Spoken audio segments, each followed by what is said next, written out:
पानी ये बहुत इंपॉर्टेंट एलिमेंट है, क्योंकि जैसे हम लोग, हमारे लिए जीने के लिए ऑक्सीजन की जरूरत है, वातावरण, जिस वातावरण में हम लोग रहते हैं वो बहुत इंपॉर्टेंट होता है।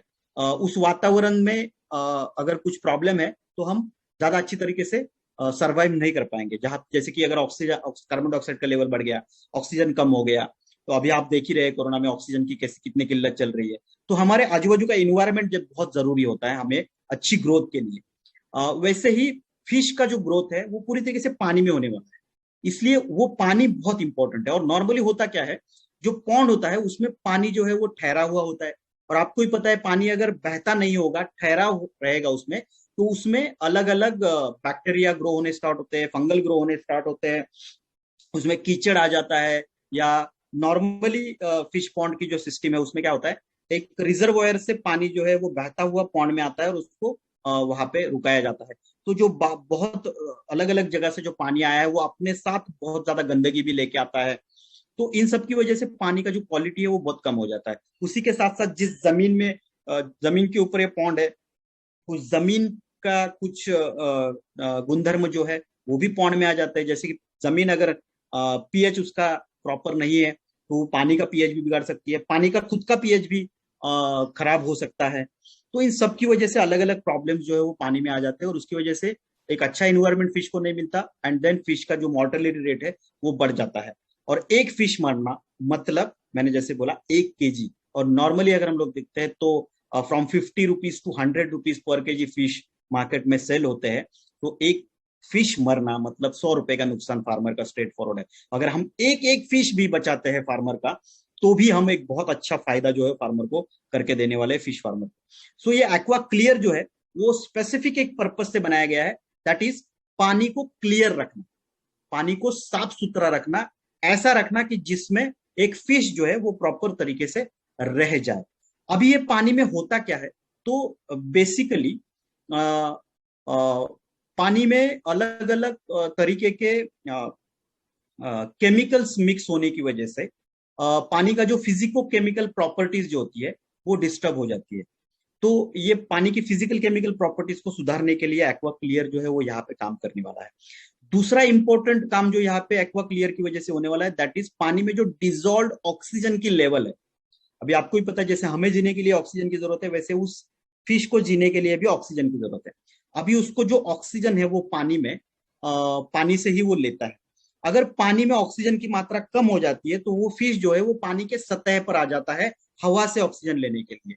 और वो अगर फिश पानी के सतह पर आ जाता है, सरफेस लेवल पे आ जाता है, तो ड्यू टू इन्वायरमेंट और वो ऑक्सीजन की कमी की वजह से वो फिश जो है वो मर जाता है, उसमें मोर्टेलिटी जो है वो फिश की बढ़ जाती है। तो पानी में डिजोल्व ऑक्सीजन का होना बहुत जरूरी है। अब ये ऑक्सीजन कहाँ से आता है, तो ऑक्सीजन आता है जमीन पानी में या पॉन्ड में जो फाइटोप्लैंक्टॉन्स होते हैं।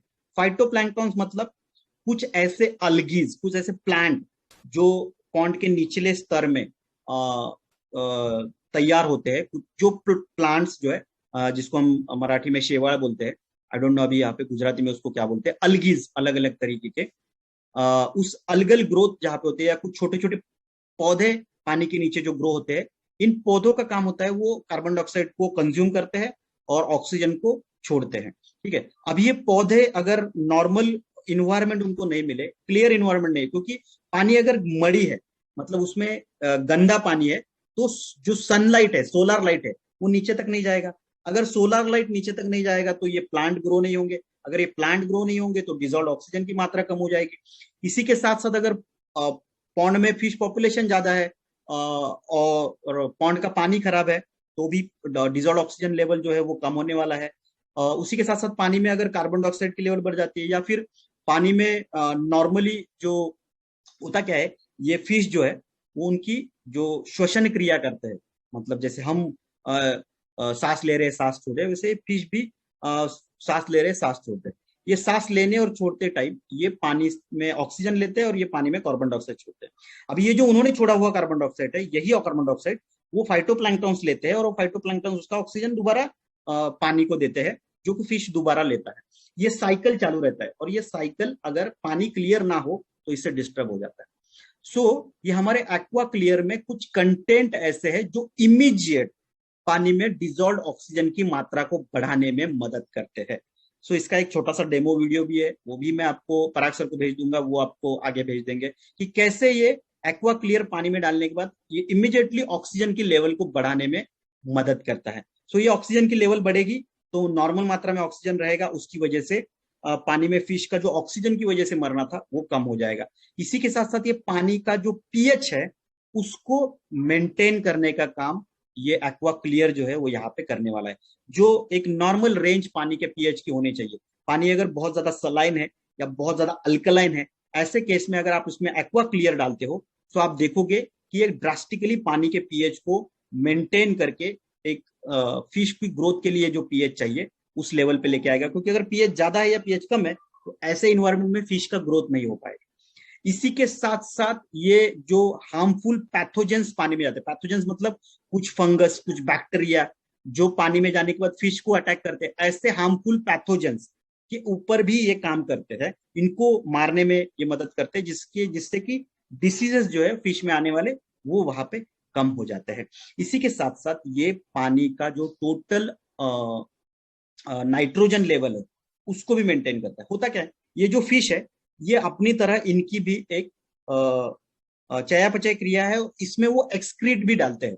एक्सक्रीट मतलब जैसे मल हम रोज सुबह या यूरिन के माध्यम से या मल के माध्यम से हम हमारे बॉडी का एक्सक्रीट जो है वो बाहर डालते हैं, या स्वेट आता है, पसीना आता है हमें, इससे हम हमारे बॉडी का एक्सक्रीट जो बाहर डालते हैं। सो ऐसे ये फिश भी उनके बॉडी का एक्सक्रीट जो है वो बाहर डालते हैं।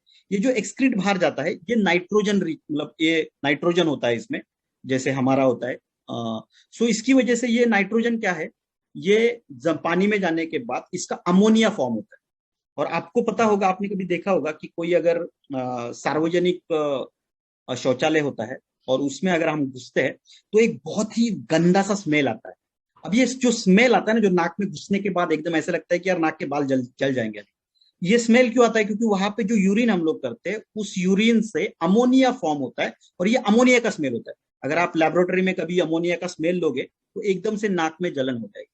सो यही तरीके से अमोनिया जो है वो पानी में यहाँ पे फॉर्म हो रहा है, और ये अमोनिया की मात्रा अगर बढ़ जाती है, सो ये अमोनिया की मात्रा बढ़ने की वजह से फिश को जो है वो नॉर्मल एनवायरमेंट वहां पे नहीं रहता बढ़ने के लिए।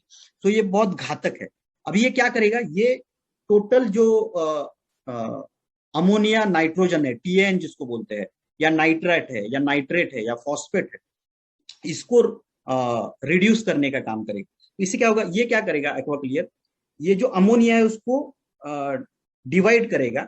अमोनिया का होता है, ammonia is combination of nitrogen and oxygen, ठीक है। अभी इसको डिवाइड करेगा, नाइट्रोजन अलग करेगा, ऑक्सीजन अलग करेगा। जैसे ऑक्सीजन अलग होगा ये ऑक्सीजन फिश ले लेंगे, और जो नाइट्रोजन है वो जमीन में नीचे चला जाएगा। और आपको ही पता है नाइट्रोजन मतलब हमारे एनपीके में जो एन होता है, एन हम लोग बोलते हैं, दैट इज नाइट्रोजन। अगर ये नाइट्रोजन सॉइल में जा रहा है तो ये खाद बनेगा।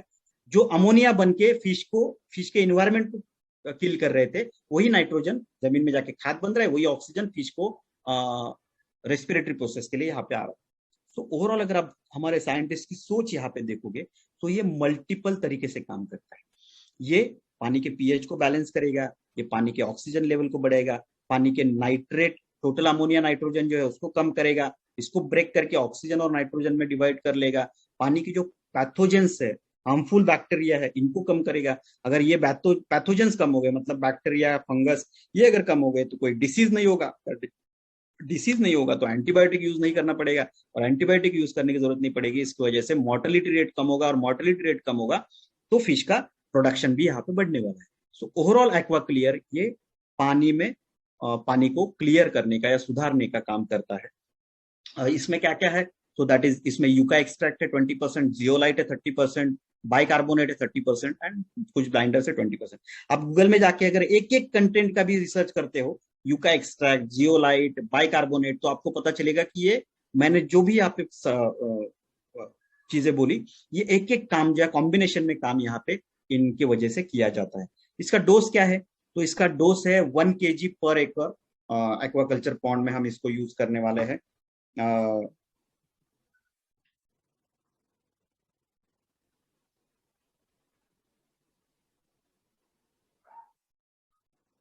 सॉरी, इसका जो डोज है वो है 1 एकड़ फिश पॉन्ड के लिए, 1 एकड़ मतलब ये गुजरात में जो बीघा सिस्टम बोला जाता है, सो आई गेस मेरे हिसाब से कुछ 2.5 से 3 बीघा मतलब 1 एकड़ होता है।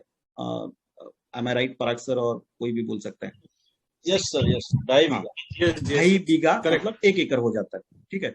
सो ये 1 एकड़ फिश पॉन्ड अगर है तो उसमें 1 केजी, ये जो है वो पाउडर फॉर्म में है, ग्रैन्यूल्स फॉर्म में है। ये 1 केजी आपको 1 एकड़ फिश पॉन्ड के लिए 15 दिन में एक बार आपको इसमें यूज करना है। 15 से 20 दिन या महीने में एक बार का भी एवरेज आप यहाँ पे रख सकते हो। स्टैंडर्ड जो है वो 15 दिन में एक बार, ताकि पानी जो है वो 15-15 या 20-20 दिन के बाद क्लियर होता रहे, रिसाइकल होता रहे, पानी का पीएच बैलेंस होता रहे, पानी के अमोनिया लेवल को कम करता रहे, डिजॉल्व ऑक्सीजन लेवल बढ़े।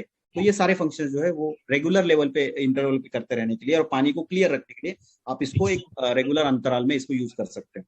सो ये जो है वो 250 ग्राम में इसका जो अभी पाउच डिब्बा है, एंड एमआरपी जो है कुछ 500 रुपीज इसकी एमआरपी है।